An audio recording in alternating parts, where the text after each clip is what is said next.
Boa noite. Hoje, na Semana da Epilepsia, essa semana roxa que o Guia Viver Bem está realizando em parceria com a Neurolife, nós vamos falar sobre epilepsia de difícil controle.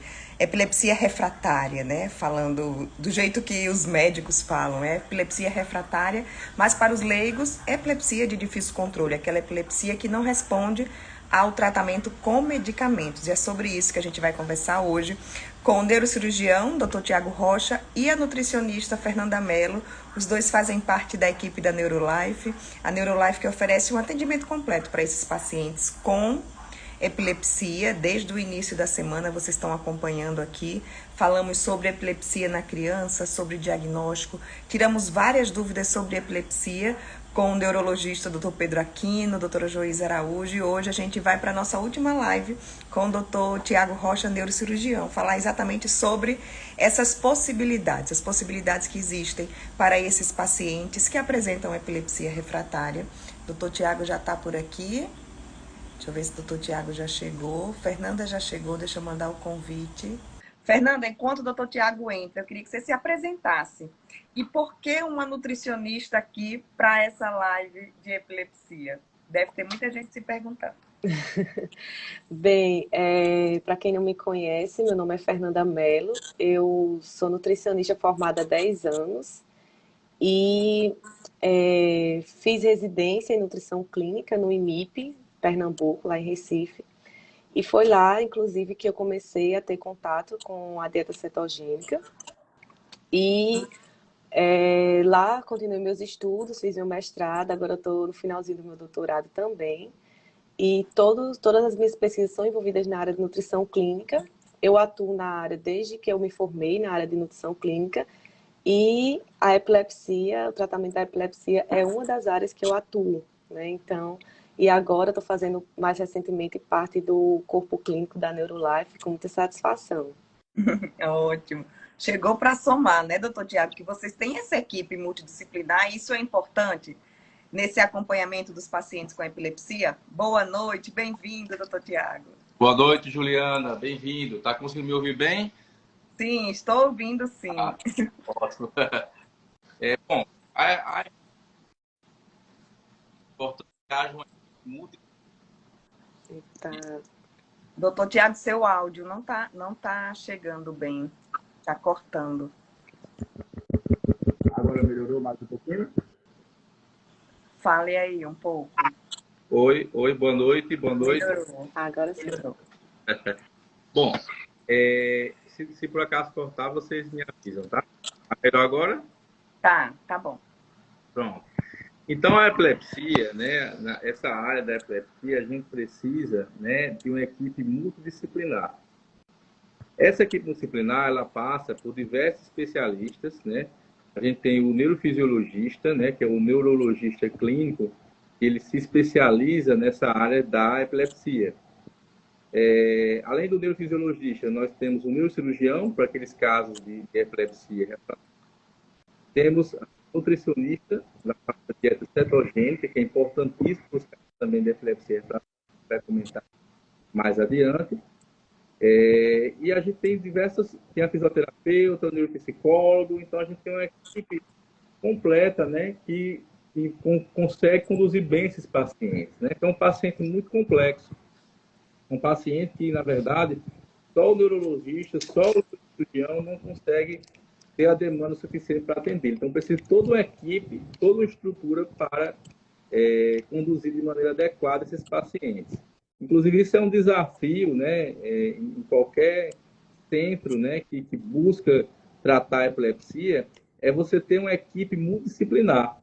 Tem pessoas que fazem sua formação em São Paulo, voltam para os seus estados de origem e muitas vezes não conseguem desenvolver o serviço de maneira adequada porque falta equipe disciplinar, falta estrutura. Então, a gente foi para fora, né, e voltou para Natal, né, então escutar muito isso, olha, jamais desista. Monte sua equipe, é difícil, mas é importante trabalhar todo mundo em sintonia, em harmonia, que aí a gente consegue tratar de maneira adequada esses pacientes, né? Na Neurolife, graças a Deus, a gente tem uma equipe boa, de pessoas competentes, né, qualificadas, Temos a equipe totalmente completa. E agora a Fernanda entrou aí nesse time. A gente está muito satisfeito, muito feliz com a entrada dela. E a gente faz também, além disso, uma reunião científica de todos os casos que são retratados, todos os casos que merecem uma atenção especial. A gente tem uma reunião científica interna da clínica, que acontece toda última quinta-feira do mês, no próprio prédio da clínica. Então, a gente faz essa reunião científica com o objetivo da gente dar qualidade no tratamento desses pacientes.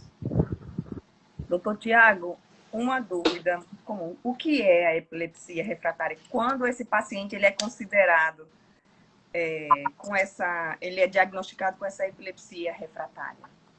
Pronto, a gente tem no país, a gente tem 1,5% da população brasileira com epilepsia, né, que corresponde a 3 milhões de pessoas. Das 3 milhões de pessoas, 2/3 dessas pessoas, elas respondem bem ao tratamento. A gente tem, inclusive, que 50% desses 3 milhões responde com uma medicação, um fármaco antiepiléptico. E aí, 1/3 desses pacientes, eles não têm uma resposta adequada ao tratamento medicamentoso. Então, a gente tem cerca de 1 milhão de pessoas no Brasil refratárias ao tratamento clínico. O conceito de refratariedade, muitas vezes, é um conceito que não é bem conhecido. Isso é ruim tanto, principalmente para o paciente. Então, a gente tenta, durante a semana, também a gente trazer o conceito de refratariedade. O que é refratariedade? A Liga Internacional contra a Epilepsia, ela definiu o conceito de refratariedade quando o paciente toma um medicamento e associa com outra droga, então ele toma 2 medicamentos. O áudio está ruim, doutor Tiago. O áudio está bem longe e cortando. E agora, melhorou? Melhorou. Está apoiado embaixo, assim? Porque às vezes quando está apoiado, ele... Agora está bem, né? Agora está. Pronto, então o conceito de refratariedade é quando o paciente ele toma 2 medicações. Não é 3, não é 4, não é 5, 2 medicações. A partir de 2 medicações, seja em monoterapia ou em associação. O que é monoterapia e associação? Ele está usando uma medicação e trocou por outra, certo? Ou ele está usando uma e associou a segunda. Então, o conceito de refratariedade é quando o paciente ele toma 2 medicações. A gente tem um trabalho clássico que ele mostra que 50% dos pacientes respondem com um medicamento. 11% dos pacientes respondem com a adição da segunda medicação. A gente tem 4% dos pacientes que respondem com a adição da terceira medicação. E apenas 0,8% com a introdução do quarto fármaco antiepilético. Então, a partir desses trabalhos clássicos na literatura, a Liga Internacional contra a Epilepsia definiu como conceito de refratariedade quando o paciente ele faz uso de 2 fármacos antiepiléticos. Não são 3, não são 4. A partir de 2, ele já é considerado refratário. Obviamente que, na verdade, o paciente ele tem que tomar essas medicações de maneira otimizada, não é subdose. Porque muitas vezes a gente vê o paciente com 2 medicações, ele é mal conduzido do ponto de vista clínico, mas ele usa em subdoses. Então, ele não é refratário, certo? Ou então, ele usa a medicação e não é para aquele determinado tipo de epilepsia. Cada tipo de epilepsia tem a sua medicação, então isso aí a gente sempre leva em conta. Então, o paciente refratário é um paciente que ele tem uma epilepsia, normalmente, de alta frequência e impacto na sua qualidade de vida. É um paciente que ele tem ele pode ter um grande déficit cognitivo, ele pode ter uma grande alterações na sua carga de trabalho, ele pode não acompanhar o seu trabalho a partir desse quadro dramático dessa epilepsia. Quais são as opções, então, para esse paciente que não responde aos medicamentos? Então, o paciente não responde ao tratamento medicamentoso, a gente tem, infelizmente, nem todo paciente. Então, Está cortando. Tá cortando. Está cortando o áudio. Agora, melhorou? Acho que quando você levanta, assim, ou quando você aproxima, melhora. E agora, tá bem? Tá bom. Tá bom, né? Se tiver cortando, vá dizendo aqui, viu? Se eu fizer assim, é porque tá cortando. Tá, agora tá tranquilo, né? Pronto. Então, vamos lá. Na verdade, nem todo paciente é possível de ser operado, né? A gente tem que 10% só dos pacientes que têm epilepsia, eles podem ser operados. Então, a gente tem 3 milhões de pessoas, 10%, 300 mil, certo? As outras 700 mil são considerados pacientes que têm epilepsia refratária, mas que são paliativos.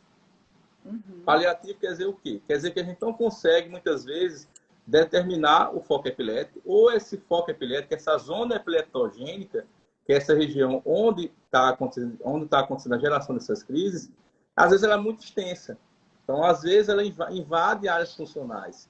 Então, os pacientes que são paliativos, que a gente chama, são 700 mil pessoas, infelizmente. E os pacientes que são paliativos, né, que a gente vai buscar dar qualidade de vida, mas não acabar com as crises, são pacientes que eles conseguem ter uma boa resposta com o VNS, que é o estimulador do nervo vago, com a dieta cetogênica e alguns casos selecionados, não todos, mas alguns casos selecionados com o canabidiol.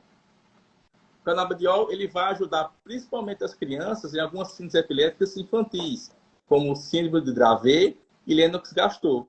Então, o canabidiol ele vai ajudar principalmente esse público. É o que o canabidiol ele tem os melhores trabalhos, os melhores resultados é nesse público. Então, infelizmente, a gente tem 1 milhão de refratários. 300 mil podem ser operados. 700 mil, não. Então, basicamente é isso. Como é que é feita a cirurgia de epilepsia? Então, a gente está ouvindo bem? Tá não, tá ruim. É. Agora melhorou. Melhorou. Doutor Tiago, antes de você falar da cirurgia, eu queria só entender uma coisa. Como é que é a dieta? A dieta é o quê? Corta alimentos, acho que a Fernanda poderia falar, corta alimentos que estimulam essas crises, é isso? Como é que acontece? Por que a dieta tem essa ligação direta aí no tratamento? Vamos falar agora um pouquinho de nutrição. Então, o doutor Tiago fala muito bem sobre as opções não medicamentosas que podem estar sendo coadjuvantes nesse tratamento dos pacientes com a refratariedade. E assim, dentre as opções, a dieta cetogênica é a que tem a maior efetividade de controle, até de controle de crise nesses pacientes. Então, a dieta cetogênica ela foi desenvolvida há 100 anos, fez 100 anos o ano passado, e ela foi desenvolvida tentando modificar a fisiologia do nosso corpo para ficar semelhante ao jejum, porque antes desse período já tinha se verificado que quando esses pacientes ficavam em jejum, eles melhoravam muito de crise. Só que o jejum ele não consegue ser continuado por muito tempo, né? Não tem que fique sem comer. Então, o que aconteceu? Lá em torno de 1920, foi desenvolvida a dieta cetogênica. E a dieta cetogênica, a gente desenha, enquanto nutricionista, os macronutrientes, carboidrato, proteína e gordura, de tal forma que o nosso corpo, de forma extremamente individualizada, de tal forma que o nosso corpo vai mudar para se assemelhar ao jejum. E dessa forma, trazer todos os benefícios relacionados ao jejum para controle das crises. Então, a dieta cetogênica não exclui alimentos. Na verdade, a gente dá prioridade a alimentos gordurosos. Então, assim, a grande diferença é que a gente é uma dieta extremamente hiperlipídica, que a gente chama, né? Que tem muita gordura para trazer esses efeitos benéficos ao paciente. E de que forma a dieta ela consegue amenizar as crises? O que é que essa gordura faz no corpo, né, para que as crises sejam reduzidas? Os mecanismos assim que a comunidade científica vem estudando é uma dieta recente. 100 anos para a ciência é pouco, né, Tiago? Assim, a gente estuda muito, então em 100 anos a gente vai ali pesquisando, estudando. Então, assim, existem inúmeros mecanismos que a dieta cetogênica pode estar atuando no nosso corpo, no corpo do paciente. Um dos mecanismos principais é a cetose, que a gente chama a produção de corpos cetônicos.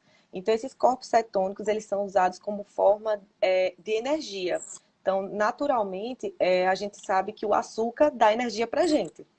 Nesse caso, a gordura vai produzir energia para o organismo das pessoas que estão fazendo o tratamento nutricional com a dieta cetogênica.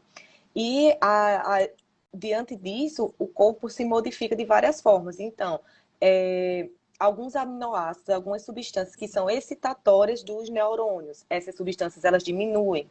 Outras substâncias que são inibitórias dos neurônios, elas aumentam. Então, isso diminui essa excitabilidade neural. Existem outros mecanismos. Só o fato de a gente conseguir controlar a glicemia do paciente, que é a quantidade de açúcar no sangue, também ajuda muito. Os estudos mais recentes estão estudando em relação à alteração das bactérias do intestino pela dieta. Também está relacionado esse eixo intestino-cérebro, né? Também nesse controle das crises. Então, inúmeras formas que a dieta pode... A diminuição de radicais livres, por exemplo. Qualquer atividade que a gente faça diária produz radicais livres. Isso é um fato. A atividade física, que todo mundo adora fazer, é importante para a saúde, produz muito radicais livres. A dieta cetogênica ela tem o poder de melhorar, neutralizar esses radicais livres. Isso também está relacionado ao controle das crises. Então, são inúmeras formas que a dieta atua para tentar diminuir ou controlar as crises. Tem que unir, que o Anderson está até perguntando aqui, está comentando, né? Tem que unir os medicamentos com a dieta? Sim. Exatamente. Exatamente. A dieta cetogênica ela é parte integrante do processo, né? Inclusive, esses pacientes que eu falei que são os paliativos, né? Que é em torno de 700 mil, geralmente é um conjunto, né? É a dieta cetogênica, a utilização de medicamentos, o VNS, para esses casos, né? O VNS... Chega mais perto um pouquinho, doutor Tiago, tá? Tá ouvindo? Melhorou mais? Sim. É um jeitinho que você mexe aí que melhora. E depois... É o Wi-Fi, hein? Eu vou já ver se eu entro melhor na minha rede. Bom, tá ouvindo bem, né? Agora? Então, na verdade, esses pacientes que a gente fala que são os refratários, na verdade, assim, são pacientes que a gente usa um conjunto de condutos para eles, né? Então, seria a otimização de medicamentos, a dieta cetogênica, o VNS, né? O VNS para esses pacientes também pode ajudar, pode dar mais qualidade. VNS. É o estimulador de nervo vago, né? É o implante de um eletrodo que a gente coloca no nervo vago, através do marca-passo. Ele tem, na verdade, melhora de 50% dos pacientes, melhora 50% das crises e 50% dos pacientes. Na verdade, ele é um tratamento que a gente considera paliativo, mas é um tratamento que ele pode ajudar a melhorar, a dar qualidade de vida para esses pacientes. Inclusive, pegando o link de Dr. Tiago, a dieta cetogênica ela também pode ser aliada ao VNS. Então, tem pacientes que, como o Dr. Tiago falou, 50% dos pacientes que usam essa terapia, em torno de 50% tem o controle. Quem não conseguiu controlar, a gente também pode fazer a dieta cetogênica, mesmo, né, com VNS, depois que o paciente colocou, para tentar controlar essas crises. Então, a dieta cetogênica, se a gente pensar em 100 pessoas, né, em torno de 15 pessoas, elas podem obter o controle total das crises, unindo a dieta cetogênica ao tratamento. Em torno de mais ou menos 30 pessoas diminuem em torno de 90% das crises. Então, Dr. Tiago pode explicar o que seria uma redução de 90% das crises numa pessoa que tem várias crises num dia só. É uma redução muito grande. Coisa. É muita coisa. Exatamente.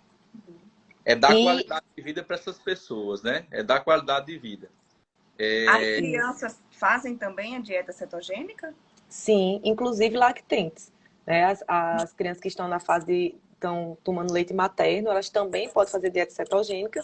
Aí, claro, o leite materno não vai ser exclusivo, né? A gente vai unir o aleitamento materno à dieta cetogênica para que esses pacientes eles consigam ter uma qualidade de vida e, assim, diminua qualquer risco que as crises venham a dar aquele paciente. Por exemplo, uma criança que tem alguns tipos de crises específicas pode aumentar o risco de morte súbita. Não é, Tiago? Assim, a gente tem isso. Então, só dele fazer a dieta cetogênica diminui muito as crises e diminui o risco de morte súbita, que é raro em crianças, mas infelizmente pode aumentar por ter crises epilépticas, né? Então, qualquer idade, a dieta cetogênica ela é indicada desde lactentes, né, crianças que estão no período de amamentação, até idosos. Uma dúvida para a gente passar para a cirurgia. A dieta cetogênica é a mesma para todos ou não? Para os pacientes com epilepsia, é uma dieta cetogênica, mas com estratégias diferentes? Ou é a mesma dieta cetogênica? Tem muita gente que faz, né, para emagrecer, tem atletas que fazem. Exatamente. A dieta cetogênica, ela não é uma só. Ela tem um princípio, certo? E a gente tem 4 tipos diferentes de dieta cetogênica.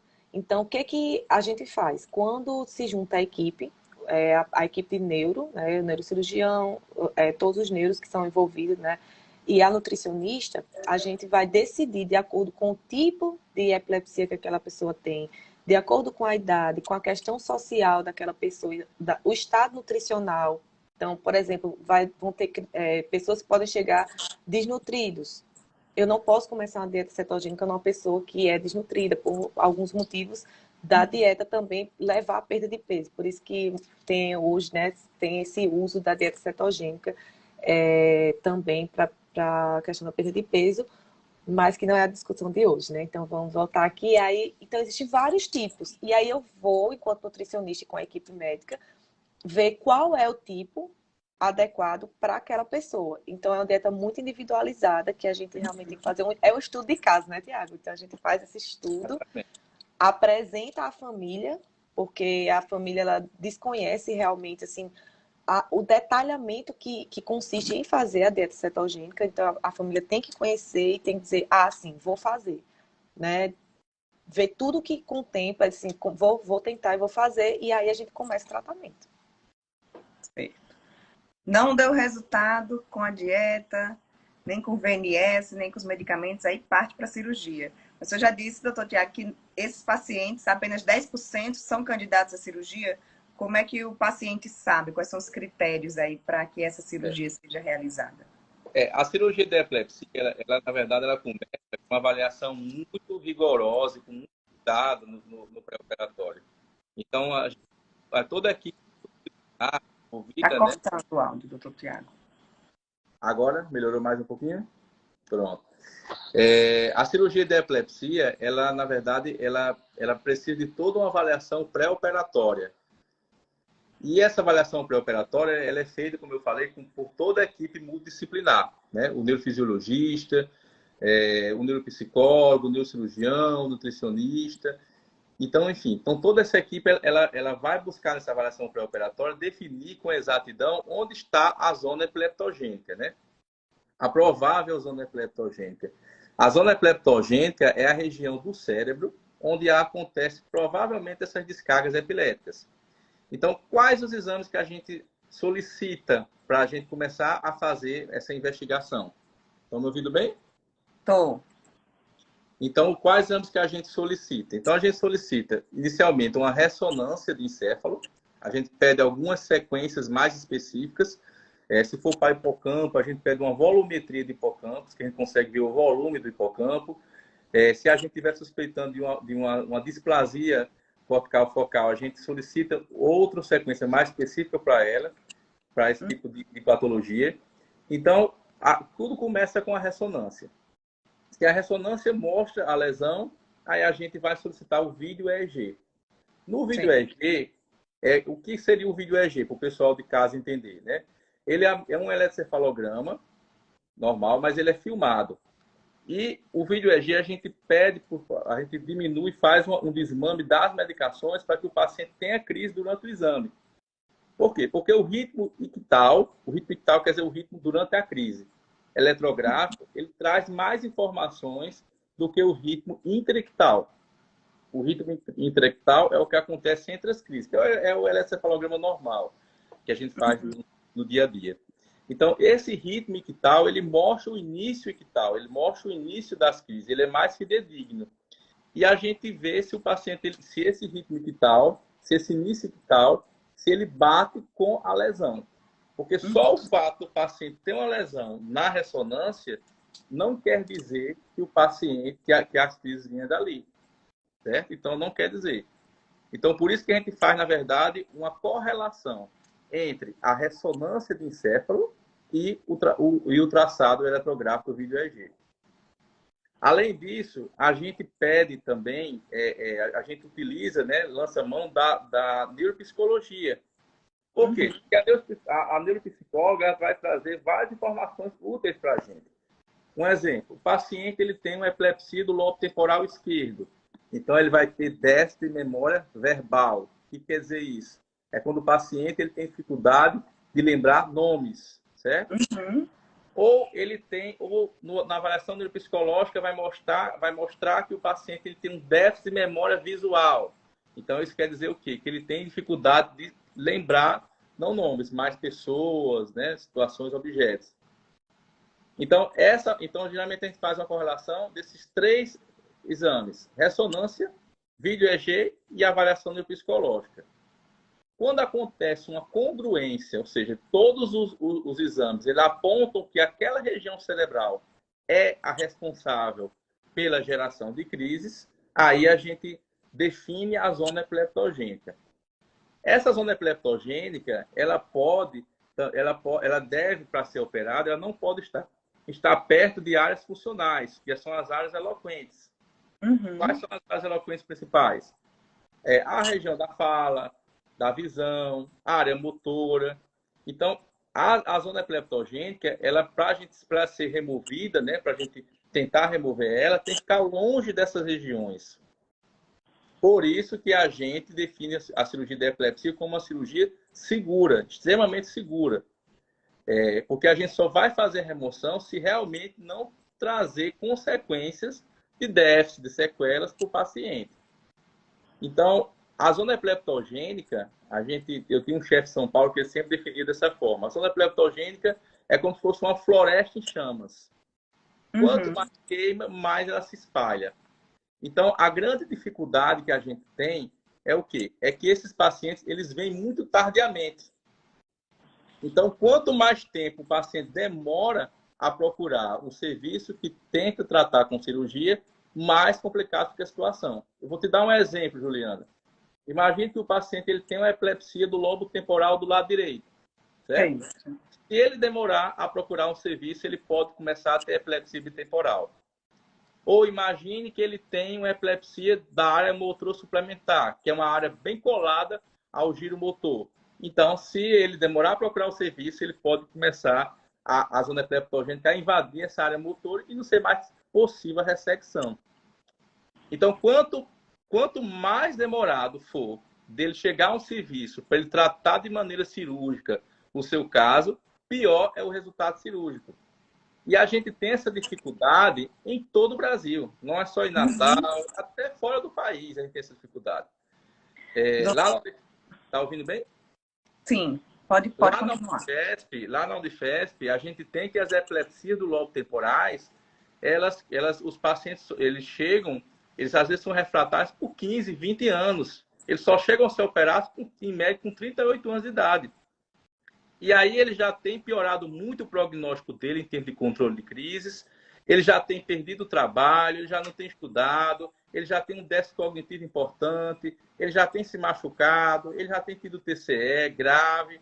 Então, são pacientes que chegam muito tardiamente ao serviço. Mas isso tudo acontece porque a definição de refratariedade nem todo mundo sabe, infelizmente. Na verdade, todo aluno do 6º ano de medicina ele tem que saber a definição de refratariedade para poder encaminhar para os profissionais que cuidam dessa parte. Doutor Tiago, então, esse paciente que não está controlando as crises, pode ser até um bebê, não está controlando as crises, já usou os 2 medicamentos, já substituiu e não controlou. Então, antes de tentar a dieta ou o VNS, ele já pode ir para essa investigação cirúrgica, ele já pode fazer a cirurgia? Já ou não? pode. A cirurgia vai depois dessas tentativas todas? Não, estou perguntando porque, como você disse, que quanto mais rápido for feita a cirurgia, então eu acredito que essa avaliação, se for feita logo, né, esse paciente vai para a cirurgia mais cedo. Exatamente, exatamente. Lá na Unifesp, a gente chegou a operar uma criança de 2 meses de idade. Então, assim, quanto mais precoce for, maior é a chance dela ter um desenvolvimento neuropsicomotor adequado, maior a chance dela ter menos retardo escolar. Então, quanto mais precoce for, melhor é o prognóstico. Porque a cirurgia, na verdade, para você operar, a gente tem que, como eu disse a você, a gente tem que definir essa zona epileptogênica. Se for possível a ressecção cirúrgica, ela tem que ser feita logo, ela não pode esperar, entendeu? Existe alguma síndrome catastrófica na infância, como o Rasmussen, por exemplo, e o paciente ele tem às vezes 10, 100, 50 crises por dia. A criança ela chega a ter isso tudo. Então, quanto mais rápido for resolvido, quanto ele mais rápido for fechado o diagnóstico de qual síndrome epilética o paciente tem, maior é a chance de recuperação e melhor o prognóstico cirúrgico. Como Então, é que é a cirurgia? Aí vai depender do tipo de patologia, né?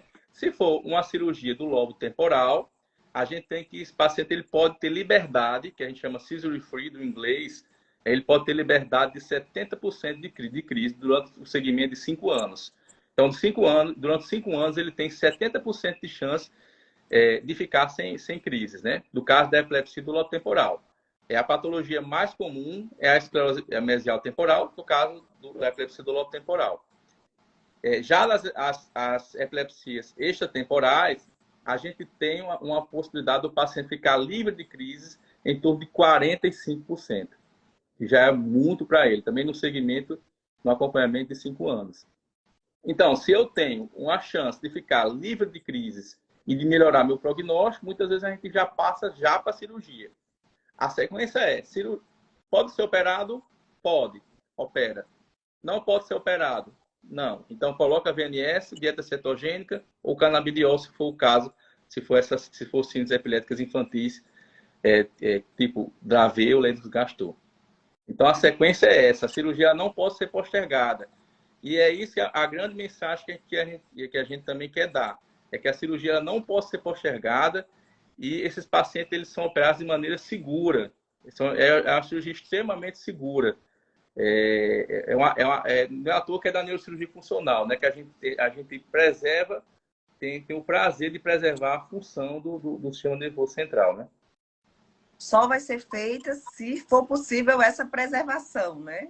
Só ser feito se for possível. Eu vou dar um exemplo. Vamos supor que o paciente ele tenha uma displasia, que é um tipo de malformação do desenvolvimento cortical. Uma displasia na área da fala, certo? Seja um paciente orientado, seja um paciente que tem um perfil bom. Então, a gente faz uma cirurgia acordada.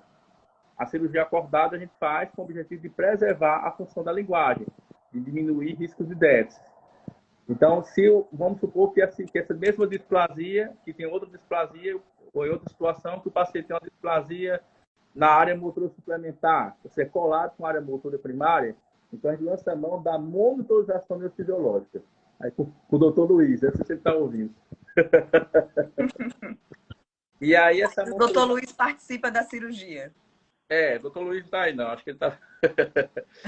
E aí, a motorização intraoperatória, a gente consegue fazer um mapeamento da área motor, que é o chamado Gray Mapping.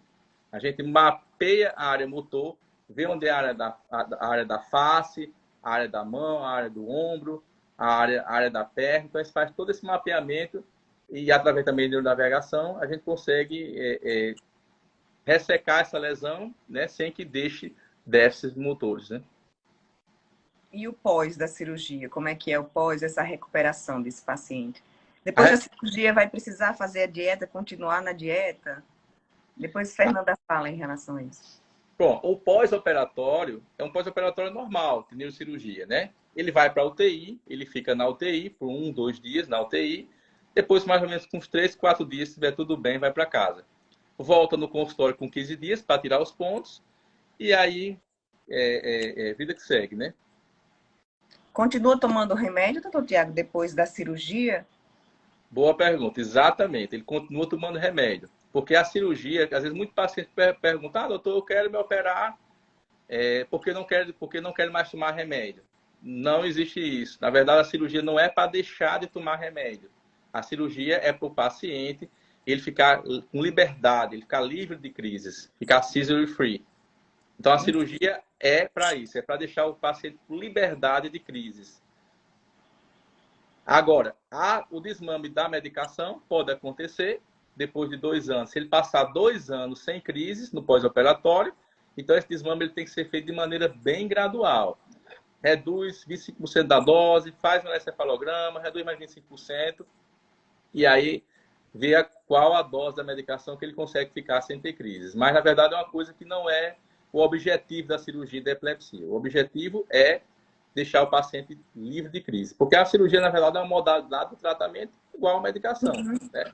Mas, para aqueles casos refratários, onde a gente consegue determinar essa zona epileptogênica, quem dá a chance de o paciente ter liberdade de crise, né? E, infelizmente, o paciente que tem epilepsia é um tormento você ter crise, né? Muitos pacientes, eles têm um convívio social prejudicado, às vezes fica com vergonha de ter uma crise e todo mundo ficar vendo, ficar expondo a pessoa. Então, realmente, é um martírio, né?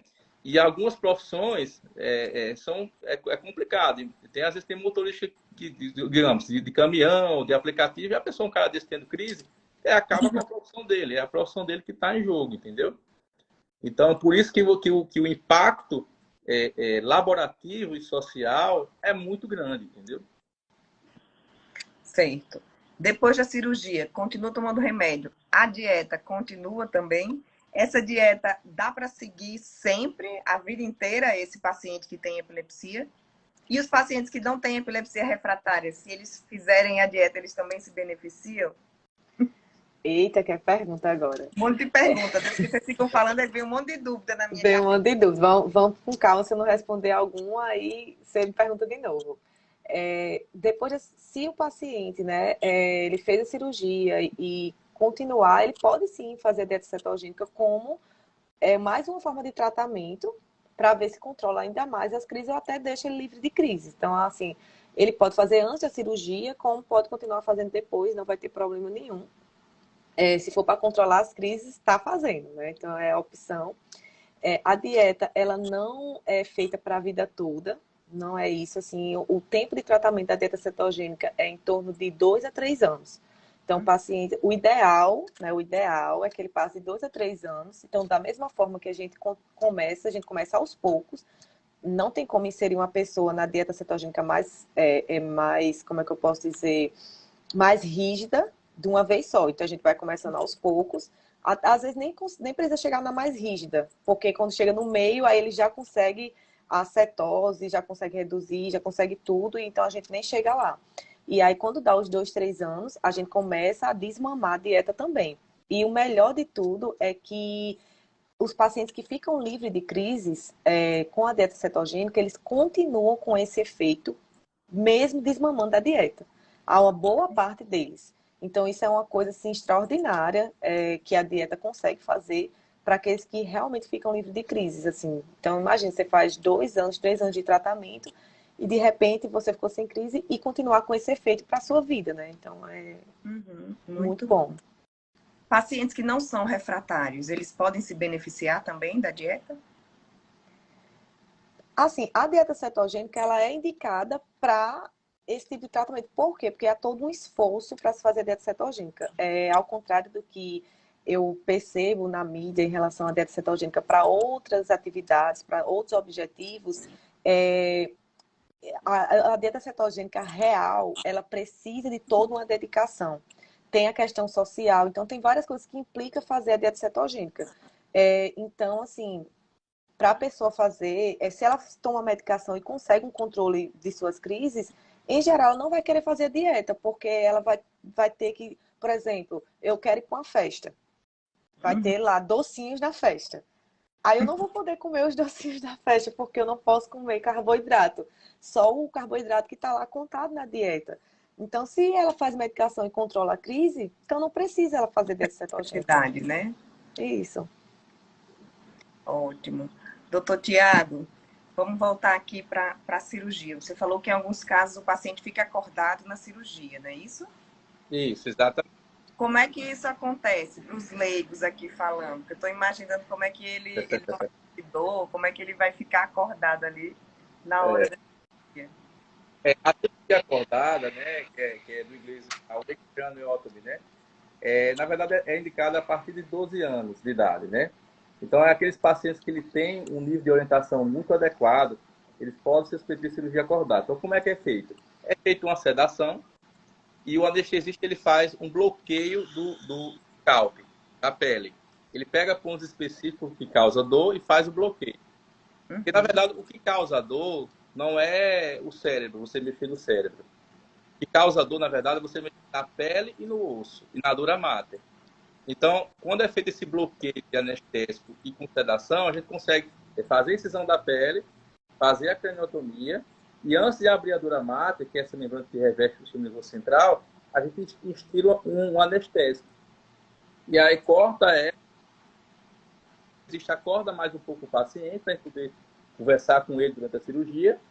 E nessa parte, o neurofisiologista ele tem um papel fundamental, porque ele também vai fazendo avaliações neurológicas simultaneamente à retirada da lesão. Então, na verdade, é feita dessa forma. Tem pacientes que tem que, assim, a gente tem que, na verdade, avaliar o perfil de cada um, né?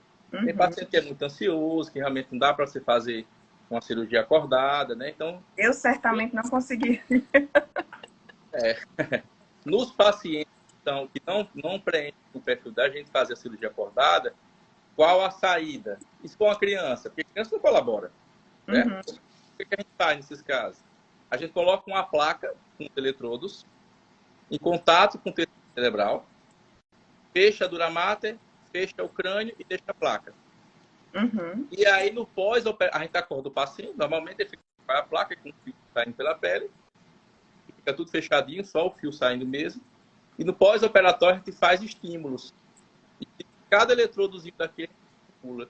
E a gente vê qual a relação, qual a distância, qual a relação daquela lesão com a área, no caso da fala. Então a gente faz o estímulo, vou dar um exemplo. A gente pega, tem um eletrodo, só um exemplo, de 6 contatos. Primeiro contato, a gente estimula, o paciente deixa de falar. Então eu sei que aquele primeiro contato está correspondente à área da fala. Quando eu implanto, a gente bate uma foto da anatomia, para a gente saber a anatomia, onde está o eletrodo está implantado, e aí a gente faz essa correlação. Então, se eu sei que o primeiro contato, se ali está a área da fala, ali eu não vou mexer. Entendeu? Então, é uma alternativa que se faz para os pacientes que não toleram a cirurgia acordada.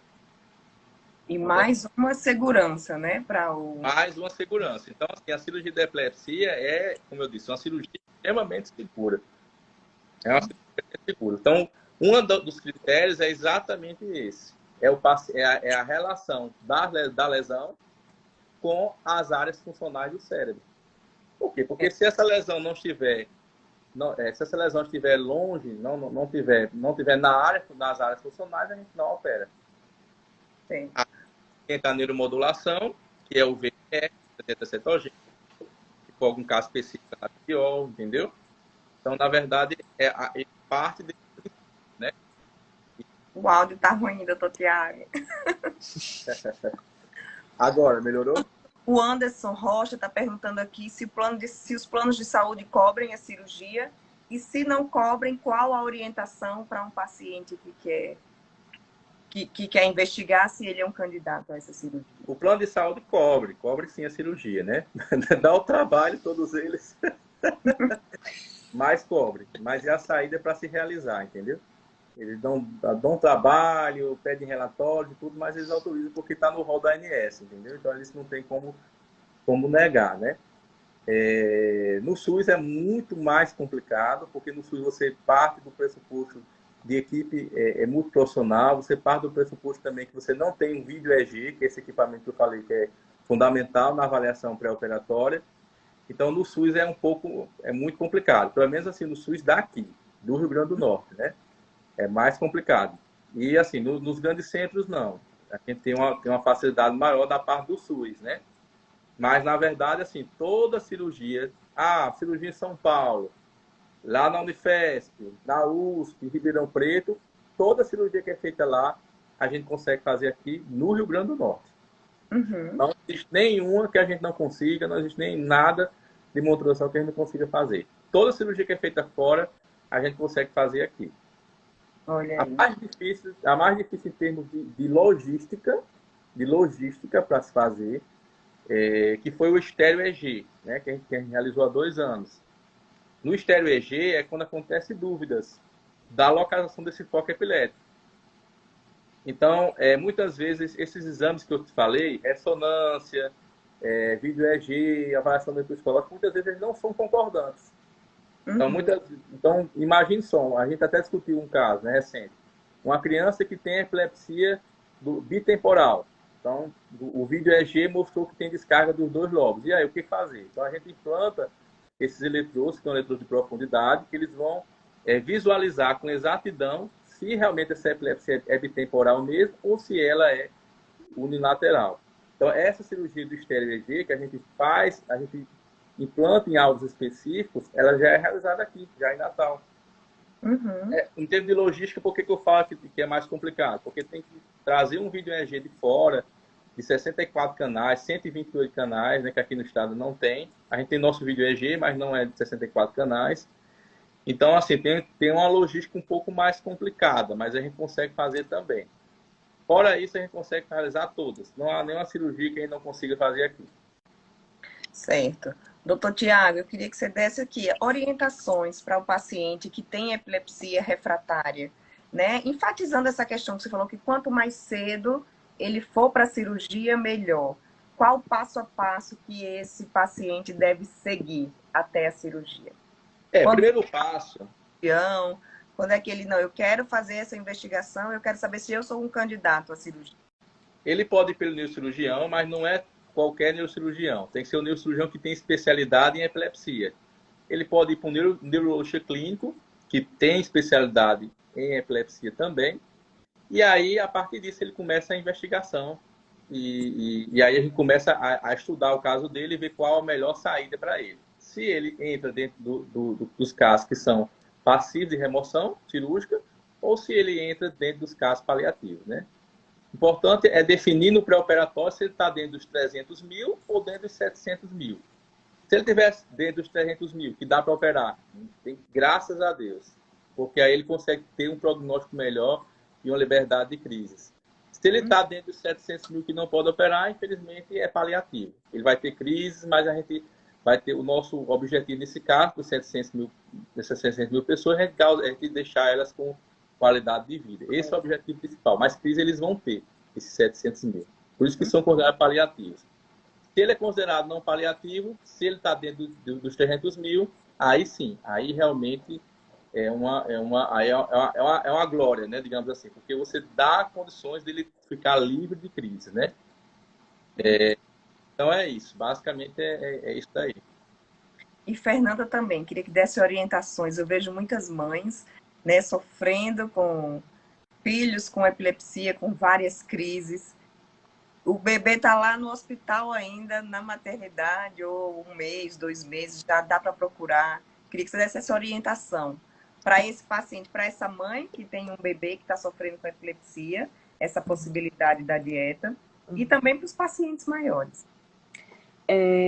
Para as pessoas que têm epilepsia refratária e que têm dúvidas, é como o doutor Tiago falou, tem que procurar a equipe especializada, né? Então, conversa lá no hospital mesmo, já conversa com o neuro que está acompanhando, pergunta e vai correr atrás da equipe. Porque a nível hospitalar se faz dieta cetogênica, né? Mas essa mãe, ela precisa de um acompanhamento a nível ambulatorial. Então, ela vai precisar desse acompanhamento. Então, às vezes, consegue-se obter a dieta cetogênica no hospital, mas não se acompanha ambulatorialmente. Então, a gente precisa acompanhar o crescimento, desenvolvimento da criança. Então, precisa do nutricionista ali, especializado, que saiba fazer, que entenda para acompanhar os efeitos colaterais. Muitas mães vão para casa, conseguem ver como é no hospital, mas quando chega em casa, não conseguem lidar com os efeitos colaterais. Então, tem que procurar realmente a equipe para saber, porque nem todos os pacientes que têm epilepsia refratária eles se encaixam na dieta cetogênica. Então, a gente precisa, enquanto equipe, também avaliar isso, porque tem certos erros inatos do metabolismo que eles não conseguem se encaixar. Então, às vezes, o paciente, a origem da epilepsia dele é de algo que a gente não consegue encaixar a dieta cetogênica. Então, realmente precisa pegar a equipe lá para a gente avaliar cada caso e ver, né? Se conseguir fazer a dieta vai ser ótimo, porque assim, o resultado dos benefícios a gente já consegue enxergar com um mês, é a redução de crises. Olha aí. E os remédios? Que é uma dúvida que era para ter perguntado desde o início. Quanto tempo o paciente ele deve esperar? O remédio, ele começa a tomar o medicamento hoje, quanto tempo ele já tem essa resposta da avaliação? Esse funcionou, esse não, tem que trocar, tem que adicionar outro? Isso aí, Juliana, é muito individual, né, de cada paciente. Não tem assim um protocolo específico de tempo para isso, né? Mas a dica que a gente dá é que se o paciente ele tem as doses otimizadas, iniciou um medicamento, certo? Primeira medicação. Ele tem 50% de chance de melhorar, de ficar ali sem um remédio só, certo? Adicionou a segunda medicação, ou trocou pela outra. Então, aí a chance ela passa a ser de 11%. Então, na verdade, essas medicações elas têm que ser bem conduzidas, porque o que a gente vê também no dia a dia é o paciente com subdoses, né? Como eu falei. Então, elas têm que, o neurologista, o especialista, ele tem que subir aquela medicação para uma dose adequada. Ah, não resolveu? Então, ele não está dando 50% de melhora.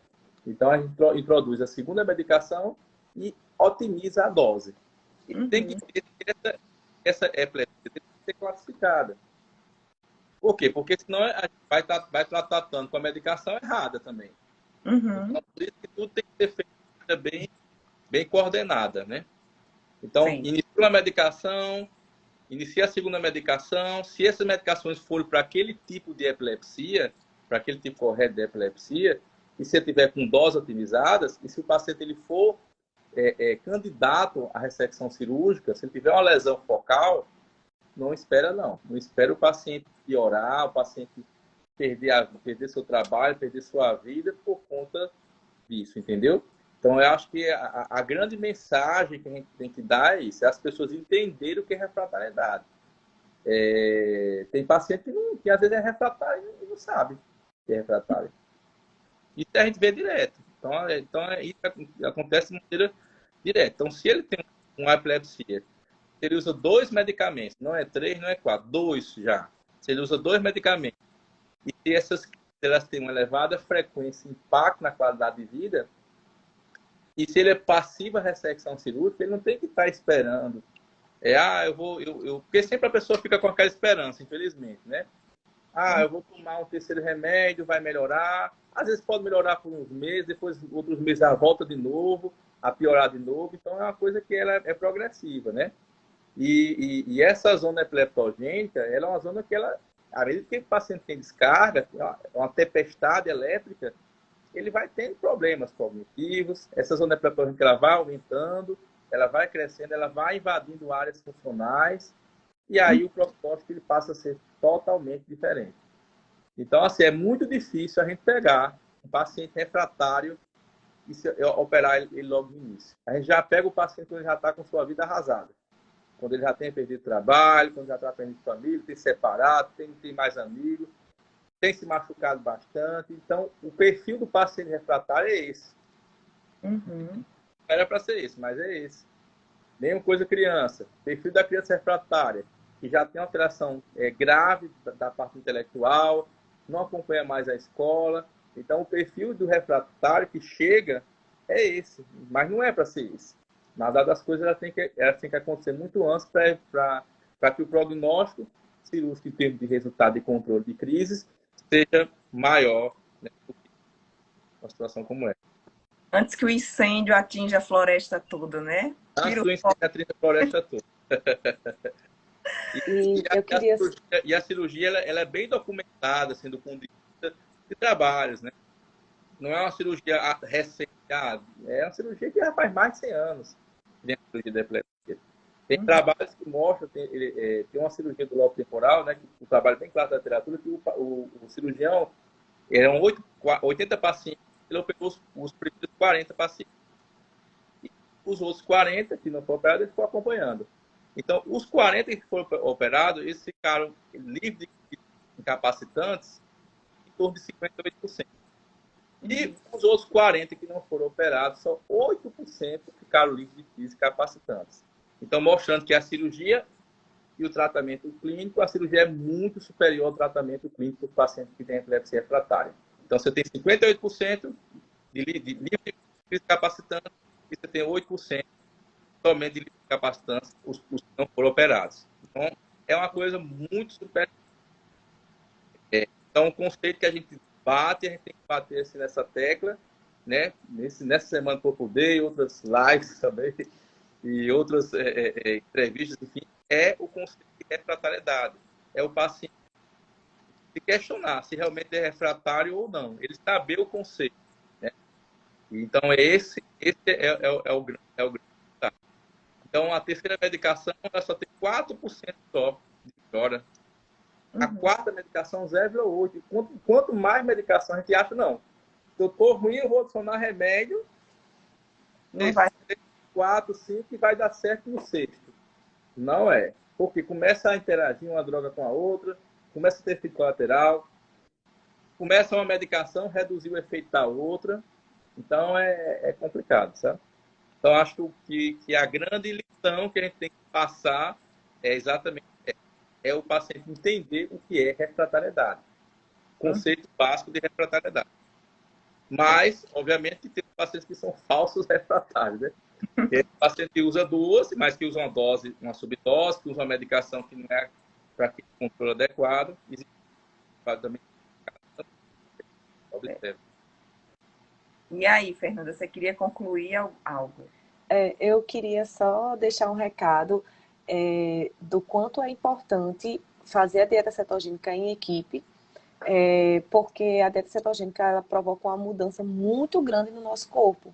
E cada corpo reage de uma forma diferente. Então, eu, enquanto nutricionista, preciso do médico, porque a gente também, muitas vezes, precisa mudar até a medicação, porque algumas medicações têm como veículo o carboidrato, e o carboidrato é extremamente contado na dieta cetogênica. Às vezes, alguns efeitos colaterais aparecem, então a gente precisa do médico para estar manejando esses efeitos colaterais, muitas vezes até prescrevendo a medicação. Então, a dieta cetogênica é muito séria, e eu queria passar isso, realmente muito séria, e a gente precisa estar fazendo em equipe. Tem pessoas que podem até assim, querer fazer dieta cetogênica, até por outros motivos, aí fica um alerta para o público que está assistindo. Tenha cuidado, porque assim, quando a gente reduz muito o teor de carboidrato da nossa dieta, da nossa alimentação, e não tem um adequado acompanhamento, a gente pode chegar a um estado que a gente precisa de hospitalização imediata, né? E às vezes a gente está em casa, está tendo os sintomas disso e não sabe. Doutor Tiago tá aqui e então assim esses pacientes podem desenvolver o que a gente chama de cetoacidose, né? Quando a gente tem uma alteração muito grande do metabolismo dos carboidratos no nosso organismo. E aí o que acontece? Essas pessoas precisam de UTI. Então, por isso que, e se elas não forem rapidinho para a UTI, infelizmente tem um grande risco de óbito, tá? Ou seja, de morte. Não está falando só dos pacientes com epilepsia ou tá? Não, o de epilepsia não, porque a gente faz isso muito gradativamente, com todo o acompanhamento. Aí eu estou deixando esse alerta porque você perguntou do uso da dieta cetogênica para outras coisas, né? Então, quando você faz uma dieta cetogênica sem uma equipe qualificada, você pode estar se colocando nesse risco, né? E a dieta cetogênica hoje ela é usada, inclusive, para tratamento de alguns tipos de câncer, como o glioma, né, que é um câncer cerebral também. Então, a gente também pode estar utilizando, não é só para epilepsia, né, apesar de ter sido o princípio dela, mas eu, enquanto nutricionista, fico preocupada nessa questão do emagrecimento, das coisas e tudo, porque a gente precisa estar junto dos profissionais qualificados para que a gente conserve a nossa saúde. Né? Então, por isso que a dieta cetogênica ela tem que ser feita em conjunto com a equipe clínica. Ótimo.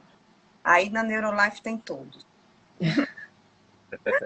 É isso, eu quero até deixar aqui. Tem gente perguntando se a live vai ficar gravada.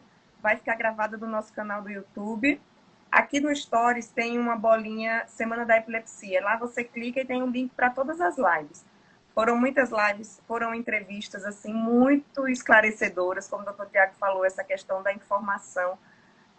Uma pessoa que tem uma epilepsia refratária, por exemplo, e está aí tentando a medicação, a quarta, a quinta, nem sabe que ela tem que ela tem essa opção de fazer a cirurgia logo, e que quanto mais cedo ela fizer, vai ser melhor.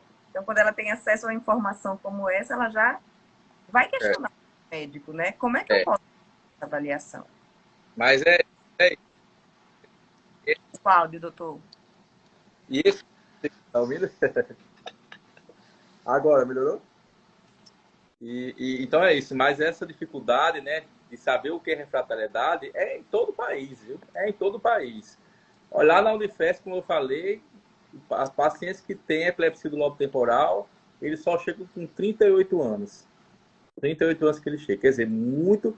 Quanto tempo que ele perdeu, né? De ter uma qualidade de vida boa, né? Quanto isso aí influenciou no prognóstico dele, né? Então, você vê que um centro grande de São Paulo, a gente tem essa dificuldade. Por quê? Porque muitas vezes os outros profissionais também não conhecem o conceito de fatalidade, então deixam de encaminhar. Felizmente, é muito o que acontece. Então, acontece em todo canto mesmo. Se em São Paulo acontece, aqui ainda é pior. Né? E também não só do Brasil, a nível de Brasil, a nível de fora também é essa mesma dificuldade. Certo? Então, é isso que a gente quer deixar, que existem opções de tratamento para paciente que tem fatalidade. Se o paciente ele for um paciente passivo cirurgia, tem que ser operado, e isso influencia todo o prognóstico. Se não for, se for paliativo, pode botar VNS, pode, doutora Fernanda, prescrever a dieta cetogênica, né? Então, a gente tem toda essa informação que a gente quer trazer, né? Que tem toda essa dinâmica de tratamento, esse modalidade de tratamento que pode ser realizada, né? Ótimo. Muito obrigada, doutor Tiago. Muito obrigada, doutora Fernanda, também, né? Por compartilharem o conhecimento de vocês hoje aqui. E quem está assistindo, conhece alguém que tem epilepsia? Conhece alguma mãe que está aí em busca desse diagnóstico, né? Encaminha essa live. Vai ficar salva no nosso canal do YouTube, que é o TV Viver Bem, mas o link no Stories é super fácil de encontrar. Muito obrigada, boa noite. Obrigada a todos. Boa noite. Foi uma semana assim de muita informação e que está aqui gravada. Eu tenho certeza que iremos atingir ainda muitas pessoas. Se Deus quiser. Boa noite. Se alguém tiver alguma dúvida, pode mandar, né, para Viver Bem, que a gente tem o maior prazer de responder, né? É um tema bastante complexo, né, bastante delicado, e que a gente veste a camisa mesmo para tentar ajudar essas pessoas, né? Isso. Tem uma caixinha de perguntas no Stories também, que você manda umas perguntas e a gente só faz encaminhar no grupo da Neurolife.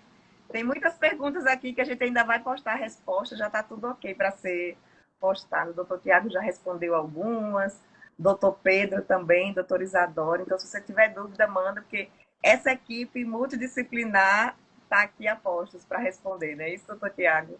E para também. Não é porque é minha equipe não, mas é muito boa, viu? Pessoas qualificadas, né? E a gente está muito feliz com todos eles. Ótimo. Obrigada, doutor Tiago. Obrigada, doutora Fernanda. Boa noite para vocês. Boa noite. Boa noite. Tchau.